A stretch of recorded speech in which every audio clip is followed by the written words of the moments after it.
வணக்கம். ஒரு 10 வயசு பையன் ஆடுகள்லாம் மேய்ச்சிட்டு இருக்கான். அவனுக்கு அப்பா அம்மா இல்லை, தாத்தா பாட்டிக்கிட்ட தான் வளர்றான்.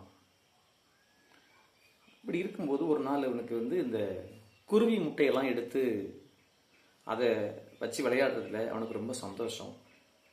குருவி குஞ்சியெல்லாம் வளர்க்குறதுல அவனுக்கு சந்தோஷம். அவன் ஒரு நாள் ஒரு பெரிய சிவன் கோயில் கோபுரத்தில் பின்பக்கமாக மெதுவாக ஏறுறான் புறா முட்டை எடுக்கிறதுக்கு. அப்படி போய் ஒரு சின்ன மண்டபத்துள்ள கையை விட்டு புறா அதில் உட்காந்துருக்கிறத பார்த்துட்டு போய் புறா முட்டை எடுத்துடணும் உள்ளே போய் கையை விடுறான். அதில் புறா முட்டை இல்லை, ஆனால் அதில் பேப்பரில் மடித்து ஏதோ பக்கத்தில் உள்ளே இருக்குது.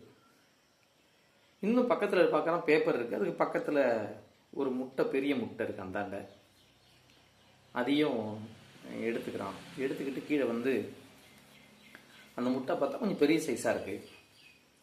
அந்த முட்டையை எடுத்துகிட்டு பாட்டிக்கிட்ட கொடுக்குறான். பாட்டி, நான் புறா முட்டை எடுத்து ஏறினேன், புறா முட்டை இல்லை, ஆனால் வேறு ஏதோ புறா முட்டை மாதிரியே இருக்குது, பெருசாக இருக்குது கொஞ்சம் சொல்லி அதை தன்னுடைய வீட்டு அவயத்தில் வைக்கிறான்.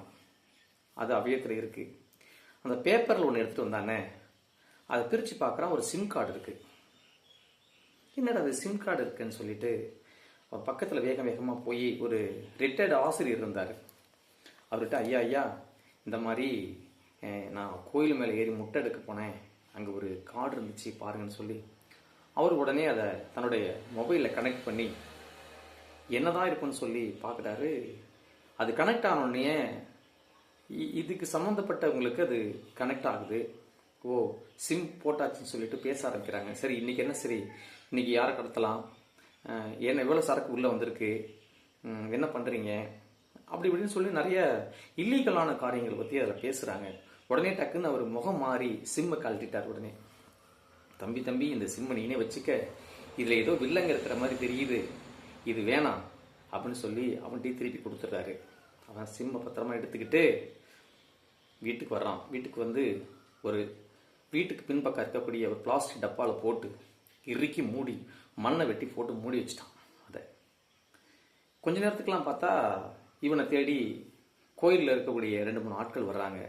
அந்த கோயில் குருக்கள் வர்றாரு. ஏய், மேலே ஏறினியா நீ, என்ன எடுத்த, நீ ஏறினியம்ல மேலே என்னாரு?